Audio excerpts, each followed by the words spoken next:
à vin nouveau, outre neuve. Les expériences de vie que nous avons, tous et chacun, font que bien souvent nous avons de la difficulté à se transformer parce que nous habitons dans des habitudes qui nous empêchent véritablement de nous révéler. C'est un peu ce que Jésus veut nous présenter par cette parabole du vin nouveau et des outres vieilles. Alors, écoutons ce que dit ce message dans l'Évangile de l'an 2000. Quand on fait du vin nouveau, on le met dans les outres neuves. Sinon, le vin neuf fait éclater les vieilles outres et l'on perd à la fois le vin et les outres. Le royaume de Dieu est comme le vin nouveau. Il est une naissance à une vie nouvelle, plus puissante, plus belle, plus précieuse que la vie humaine. Votre vie humaine est rarement bien équilibrée. Vous êtes en fait ballotté par les tempêtes de vos sentiments et de vos passions. Celles-ci vous amènent à agir autrement que l'intelligence saine le dicte. Elles entraînent la volonté à vouloir les biens qui vous tiennent liés à la terre. Vous vous rivez souvent aux biens de la terre, matériels et passagers, et vous attachez peu d'importance aux vraies réalités. Celles-ci sont éternelles. C'est dans la terre vivante de votre âme qu'est déposé le germe divin. Il doit se développer pour spiritualiser tout votre être. Un homme nouveau est né en vous. Il vous amène à renoncer à tout ce qui est de la terre, à l'instinct animal, aux sentiments désordonnés, aux idées fausses pour revêtir votre esprit de pensée divine. Vous avez besoin de toutes vos énergies pour mettre votre intérieur et renaître à la vie divine, la vie de l'esprit. Vous avez besoin d'un phare puissant pour vous guider, c'est la foi. Vous avez besoin du soleil divin pour vous éclairer, pour réchauffer et vous vivifier constamment. L'Esprit divin est comme l'âme nouvelle qui vous anime et qui doit transformer votre être jusqu'à la perfection, jusqu'à la maturité spirituelle. Il faut renoncer résolument à vivre de la chair, du matériel et des réalités passagères. Il faut affronter les tempêtes suscitées par l'égoïsme, les passions et les pensées fausses. Il faut lutter contre les esprits des ténèbres répandus dans l'air et qui tentent de vous faire échouer. Ils n'ont aucun pouvoir sur vous, à moins que vous ne leur donniez vous-même ce pouvoir. Marchez résolument, courageusement, et que l'espérance de la victoire finale assurée soit le moteur qui vous entraîne. Que la paix qui surpasse tout sentiment et toute compréhension s'établisse en vous en permanence. Pour renaître à la vie nouvelle des enfants du royaume, il faut renoncer d'abord au péché parce qu'il est incompatible avec la vie divine. Il faut se débarrasser du vieil homme fait de vices et de péchés pour endosser un costume neuf et revêtir l'allure brillante de la foi. Il faut aussi renoncer à des traditions désuètes et inutiles qui souvent ont subsisté pendant des siècles.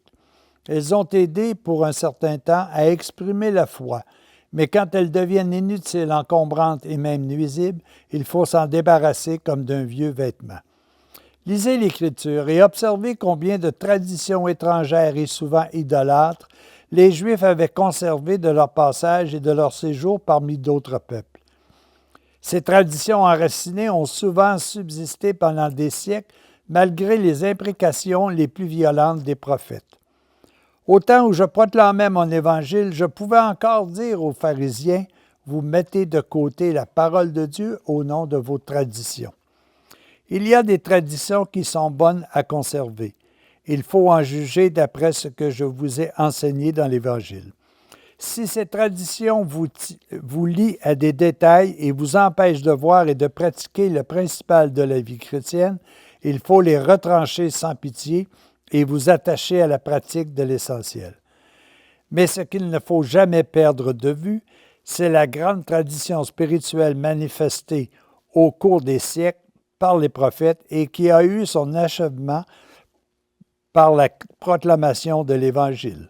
Tout est là.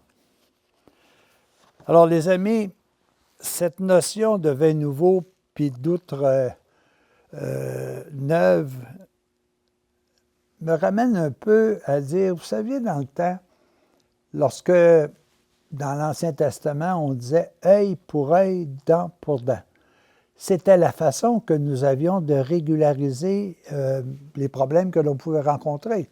Œil pour œil, dent pour dent. Alors, c'est comme ça que ça avait fonctionné.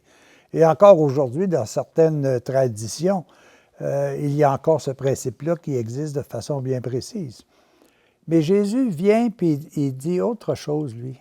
Il dit « Pardonnez à tous ceux et celles qui vous ont offensés ». Et voilà, nous sommes rendus à une autre étape. Nous n'avons pas à nous venger ou à punir, mais nous avons à pardonner. Et ça veut dire que nous venons maintenant de vivre dans des outres neuves. Et ce qui rentre dans des outres neuves, ce sont des concepts nouveaux, des façons de voir d'une façon nouvelle, de voir en sorte que l'amour, c'est la priorité de toutes nos vies. Et je pense qu'antérieurement, on le disait peut-être d'une façon différente parce que les gens étaient rendus là. Mais il faut véritablement aujourd'hui arriver et dire le message que Jésus est venu donner sur la terre.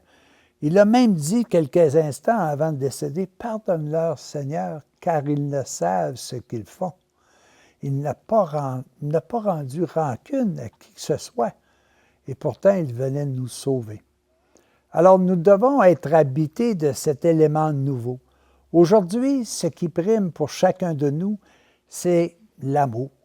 La matière, c'est tout simplement un instrument qui nous est donné pour la période de temps que nous sommes de passage, que nous sommes comme des pèlerins, des immigrants sur cette terre.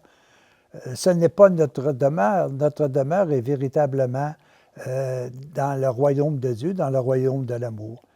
Et j'ai quasiment envie de vous dire que l'outre vieille, c'est le corps dans lequel j'habite. Et qu'un jour, ce corps, s'il voit davantage de lumière, va tout simplement éclater. J'en aurai plus de besoin. Je vais le laisser ici pour pouvoir continuer mon cheminement vers Dieu, vers la lumière, dans une outre qui sera certes neuve à ce moment-là. Alors, n'essayons pas de conserver nos vieilles habitudes qui nous empêchent de progresser. N'essayons pas de conserver ces pensées qui, dans le fond, ne nous donnent pas bonheur, paix, joie. Essayons tout simplement chaque jour de nous renouveler. Et comme saint Paul disait, transformez-vous par le renouvellement de vos pensées. Et les pensées qui peuvent véritablement me renouveler aujourd'hui, ce sont les pensées que le Christ est venu nous enseigner par Jésus et qui nous dit « Tout ce qui est beau, bon, juste et louable, faites-en l'objet de vos pensées. Faites-en l'objet de toute votre attention. » Voilà les outres neuves que nous devons habiter. À tous et à chacun, santé.